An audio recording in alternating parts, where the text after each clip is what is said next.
बिस्मिल्लाहिर्रहमानिर्रहीम। White house के बाहर मौजूद हैं। अमरीकी सदर हलफ लेकर जब यहाँ पर तशरीफ़ लाएंगे, पूरी दुनिया के मामला डिस्कस होंगे, तो वहाँ पाकिस्तान का भी कहीं किसी फ़ाइल में किसी पेज पे नाम होगा। पाकिस्तानी जो सियासतदान हैं, पाकिस्तानी हुक्मरान हैं, उन्होंने घुटने टेक दिए हैं अमेरिकन प्रेसिडेंट के आगे और 190 मिलियन पाउंड अलकादिर ट्रस्ट में इमरान खान को 10-14 साल और उनकी बेगम को 7 साल की कैद इसलिए सुनाई गई है कि उसकी जो बुनियाद है, वो जो उसका जो लीगल फ्रेमवर्क है, जज जिसने सज़ा सुनाई है वो मुतनाज़ा है, जज मुतनाज़ा है, जज की नोटिफिकेशन मुतनाज़ा है, जज की तैनाती मुतनाज़ा है। ये कहकर यहाँ डोनाल्ड ट्रंप की जो इंतज़ामिया है, मुबैना तौर पर उनको कह दिया गया है कि जी हमने सज़ा सुना के इनलीगल तरीके से फारिग कर दिया, हाई कोर्ट में जाएंगे, फ्री हो जाएंगे। कौसर जवेद साहब से हम जानेंगे कि पाकिस्तान से लोगों का एतमाद उठ गया निज़ाम इंसाफ से मुबैना तौर पर। ओवरसीज़ पाकिस्तानियों ने तारीख में पहली मरतबा इंटरनेशनल ह्यूमन राइट्स की कोर्ट्स कांग्रेस का रुख किया है और इस दफ़ा जो डोनाल्ड ट्रंप हैं वो पाकिस्तान का महवर बने हुए हैं और पाकिस्तानी डोनाल्ड ट्रंप का महवर बने हुए हैं।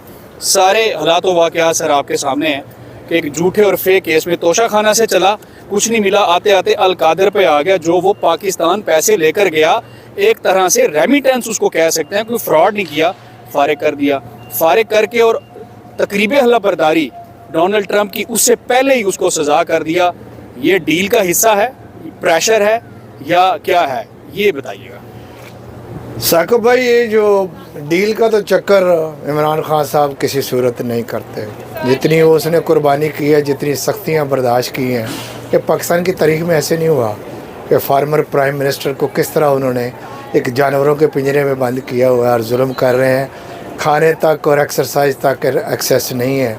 और क्या हो रहा है, ये पूरी दुनिया को पाकिस्तान का जो मजाक उड़ाया हुआ है। जैसे आपने कहा कि जो जिसने ये अलकादिर यूनिवर्सिटी का जो अलकादिर ट्रस्ट का जो केस है, जज मुतराज़ा है, तो क्या तवक्को कर सकते हैं आप। ये जहाँ से आर्डर आते हैं ऊपर से वो करते हैं बेचारे, जज भी वो बिका हुआ सारा सिलसिला, हर चीज़ फॉर सेल है। दूसरी बात जो आपने की कि अमेरिका जहाँ भी दुनिया में जाता है ना, वो अपने इंटरेस्ट वॉच करता है, किसी के बगैर अपने इंटरेस्ट के वो नहीं कहीं भी इन्वॉल्वमेंट अमेरिका की होती। लेकिन जो ओवरसीज़ पाकिस्तानी हैं, उन्होंने इतनी जो मजबूत अपने आप को कर लिया, यहाँ पे इतना पेनिट्रेट हुआ है सिस्टम में। ये तो हमारी इस्टेब्लिशमेंट और हमारी जो जाहिल हुकूमत है, उसको तो यानी उसका शुक्रिया अदा करना चाहिए कि पाकिस्तानी कौम को ओवरसीज़ में एक कौम बना दिया उन्होंने। जिस तरह वो सियासत में, अमेरिकन पॉलिटिक्स में, जैसे इसराइल और वो इंडिया और दीगर जो स्ट्रॉन्ग मुल्क हैं, चाइना है, जहाँ की लॉबी जहाँ काम कर रहे हैं, पाकिस्तानियों ने उस तरह काम किया है। डोनाल्ड नू की हेयरिंग और पाकिस्तान के ह्यूमन राइट्स के खिलाफ कांग्रेस में जो पास हुई करारदाद, यूएनओ में जो हुई पाकिस्तान के ख़िलाफ़, ये किसका काम है? ओवरसीज़ पाकिस्तानियों का। उन्होंने क्या किया है, उन्होंने सही तरीके से to the point congressman, senators और जो दीगर सियासतदान है, स्टेक होल्डर हैं, उधर काम किया है, लॉबिंग की है, पैसे लगाए हैं जो यहाँ पे लीगल है। जो टीवी पे बैठ के बड़े बड़े नंबरदार इतने वो लफाफे जो है वो बातें कर रहे होते हैं, जी उन्होंने पैसा लगाया, वो पैसा इधर लीगल है, हर चीज़ लीगल करते हैं वो। या आप जो मर्जी करो, पैसे के बगैर कुछ नहीं होता, या वोट होते हैं। पैसे से याद आया कि ऐसा नहीं हुआ कि तारीख में पहली मरतबा पाकिस्तान में लोगों का निज़ाम इंसाफ से एतमाद उठ गया। ओवरसीज़ पाकिस्तानियों ने बजाय पाकिस्तान में ताकतवर लोगों के आगे भीख मांगने की बजाय इंटरनेशनल ह्यूमन राइट्स की कोर्ट्स में आ गए।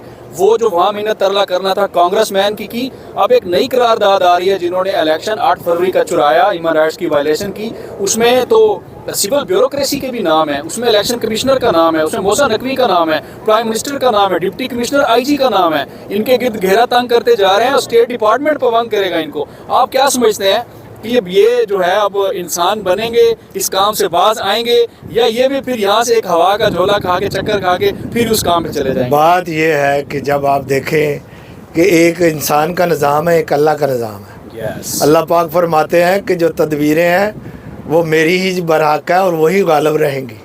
ये टेम्परेरी है। मुगलिया सल्तनत में 800 साल हुकूमत में कई साल जो हुक्मरान ऐसे हैं जिन्होंने 30-30, 40-40 साल हुकूमत की, उनका नामो निशान नहीं है। सुल्तान टीपू एक था, شیرشاہ سوری 2 سال تھا، ہے کہ نہیں نام ان کے، جنہوں نے کام کی ہے، جنہوں نے عوام کی خدمت کی ہے، جنہوں نے کوئی تاریخی کام کیا ہے۔ یہ جو جعلی فیک جو جعلی فارم پہ 47 پہ آئے ہوئے ہیں، ان کی نہ پاکستان میں کوئی ویلیو ہے۔ اگر آپ فوجیوں کو حمایت ہٹا دیں ان سے، تو ان کو تو گھر والے ووٹ نہیں ان کو دیتے جو اب برسر اقتدار ہے۔ جو اب 22 تاریخ کو جو یہاں پہ ہیئرنگ قرارداد جو ہیئرنگ ہو رہی ہے واشنگٹن ڈی سی میں، وہ پاکستان کے خلاف نہیں ہے، وہ پاکستان کے خلاف ہرگز نہیں ہے جو پراپیگنڈا کر رہے ہیں، لفافے بیٹھ کے جو کر رہے ہیں۔ بڑا اہم سوال ہے، اس پہ جو صاحب ذرا ڈالیے گا کہ جو یہاں پر ہیئرنگ ہو رہی ہے وہ پاکستان کے خلاف نہیں ہے، وہ بتائیں۔ وہ یہ ہے کہ جنہوں نے مینڈیٹ چرایا، جنہوں نے قتل عام کیا پاکستانیوں کا، جنہوں نے وہاں پہ جو عدالتوں کا مذاق اڑایا، جنہوں نے جھوٹے کیسز پہ جو انوسنٹس ہمارے پولیٹیشین ہیں ان کو اندر ڈالا ہے، جنہوں نے عمران خان پہ 200 جو کیسز ہیں جھوٹے فیک ڈالے، جنہوں نے نیب کے قوانین تبدیل کیے، جنہوں نے کرپشن کی، جنہوں نے یہ IMF کا فنڈ جو جاتے ہیں وہ کہاں لگتے ہیں، اس پہ ہے یہ شخصیات پہ ہے کہ ان لوگوں کو پوچھا جائے کہ بھائی یہ کیوں کیا آپ نے، یہ شہریوں پہ ظلم کیوں کیا، یہ لوگ کیوں مارے، یہ جھوٹے کیس کیوں بنائے، یہ جھوٹی حکومت کیوں بنائی۔ یہ ان پہ یہ فوکس ہے شخصیات پہ، جو کرپٹ لوگ جو ظلم کر رہے ہیں، جو پاکستان کا بیڑا غرق کر دیا ہے اور کر رہے ہیں۔ بہت شکریہ کوثر جاوید صاحب، بتا رہے تھے کہ یہ جو یہاں پر جو قراردادیں آ رہی ہیں وہ قطعاً پاکستان کے خلاف نہیں ہیں۔ پاکستان میں چونکہ ڈس انفارمیشن کا دور اتنی تیزی کے ساتھ پھیلا ہوا ہے، ڈس انفارمیشن کی فیکٹری بنا ہوا ہے، وہ صرف اس سسٹم میں جو حائل لوگ تھے، رکاوٹیں تھے، ان کا محاسبہ ہوگا، ان کے گرد گھیرا تنگ کیا جائے گا۔ تاریخ میں پہلی مرتبہ ایسا ہوا ہے کہ پاکستانیوں کی جو عزت ہے انٹرنیشنل لیول پر حکومت کی نہیں، حکمرانوں کی نہیں، اس مرتبہ پاکستانی ووٹرز کی، اوورسیز پاکستانیوں کی، اور خاص طور پر جو عمران خان کا جو معیار تھا، وقار تھا، وہ ابھر کر سامنے آیا سب کے سامنے۔ چونکہ ڈونلڈ ٹرمپ جب پینسلوینیا میں خطاب کر رہے تھے تو that time I was there, ہم نے ان کو سنا کہ پاکستانی جو کمیونٹی ہے وہ ڈونلڈ ٹرمپ کو انہوں نے ووٹ ہی اس بنا پر دیا کہ دیکھیں ہم 2 نمبر کام کو سپورٹ نہیں کریں گے، ہمیں عمران خان چاہیے، اگر عمران خان غلط ہے تو اس کے خلاف بالکل کارروائی ہونی چاہیے، اگر وہ نہیں ہے تو اس کی جان کو سیکیور کیا جانا چاہیے۔ وائٹ ہاؤس کے باہر ہم موجود ہیں، یہاں پر سیکیورٹی کے بڑے سخت اثار ہیں۔ کوثر جاوید صاحب بھی ہمارے ساتھ موجود ہیں۔ ہم کوثر صاحب ان کو اگر میرے ساتھ ہی آپ موو کریں تو ہم ان کو بتا دیتے ہیں کہ یہ وائٹ ہاؤس ہے، باہر آپ سیکیورٹی دیکھ رہے ہیں، اور یہ سیکیورٹی کے حصار لگا کے بیریئر رکاوٹیں کھڑی کر دی گئی ہیں۔ جب تک اوتھ ٹیکنگ سیریمنی نہیں ہو جاتی اندر وہ لوگ جا سکتے ہیں جن کے پاس کریڈینشل کارڈز ہیں، وہ میرے اور کوثر صاحب کے پاس ہیں، ابھی ضرورت نہیں ہے اندر جانے کی۔ اور یہ ساری صورتحال ہم آپ کو واشنگٹن ڈی سی سے آگاہ کرتے رہیں گے۔ عمران خان کی جو سزا ہے وہ یقینی طور پر اس کے اندر اتنے بڑے سکم رکھے گئے ہیں۔ آپ کو یاد ہوگا جب پرویز مشرف کو سیٹھ وقار نے سزا دی تھی تو انہوں نے اپنے فیصلے میں لکھا سیٹھ وقار نے کہ پرویز مشرف کو پھانسی دی جائے، پھانسی دینے سے قبل اگر وہ وفات پا جائیں تو ان کی میت کو ڈی چوک میں لٹکایا جائے۔ اس کے فوراً بعد DGISPR نے پریس کانفرنس کر کے کہا کہ یہ جو 3 رکنی بینچ بنا ہے یہ بینچ آئین کی آرٹیکل 179 کے تحت بیسیکلی انلیگل ہے، اس کی بنیاد ہی غلط ہے، یہ انلیگل بنا ہے۔ اسی طریقے سے یہ جو جج رانا ناصر ہے جس نے عمران خان کے خلاف فیصلہ دیا ہے، اس کو 2004 میں سپریم کورٹ آف پاکستان نے سو موٹو ایکشن کے تحت اپنی جو ایپیکس کورٹ ہے، جو بڑی عدالت ہے، اس نے لکھا ہے، اپنی اس کا فیصلہ ہے تحریری کہ اس سے جوڈیشل پاور جو ہے وہ سلب کر لی جائیں، یہ اس قابل نہیں ہے کہ اس کو جوڈیشل کسی اہم پوسٹ پر تعینات کیا جائے۔ ایک متنازع، ایک فضول، ایک بیکار اور ایک انتہائی فضول شخص سے، جج سے یہ فیصلہ کروا کے پاکستان کا جو جوڈیشل سسٹم ہے پوری دنیا کے سامنے مذاق بنا کے رکھ لیا ہے۔ انٹرنیشنل لیول پر پاکستانی کمیونٹی میں تذبذب کا شکار ہے، وہ چاہتی ہے کہ عمران خان کے ساتھ انصاف ہو۔